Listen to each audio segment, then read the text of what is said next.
महाराष्ट्राचा आवाज आपल्या हक्काचा। उल्हासनगर जवळील मानेरे गावात गणपत जोशी यांच्या घराला पहाटे भीषण आग लागल्याची घटना घडली।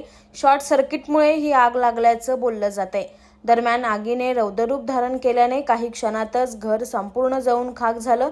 या घटनेची माहिती अग्निशमन दलाच्या जवानांना मिळताच घटनास्थळी पोहोचून अथक प्रयत्नानंतर आगीवर नियंत्रण मिळवलं आहे, परंतु आगीत संपूर्ण घर जळून खाक झाल्याने अतोनात नुकसान झाले।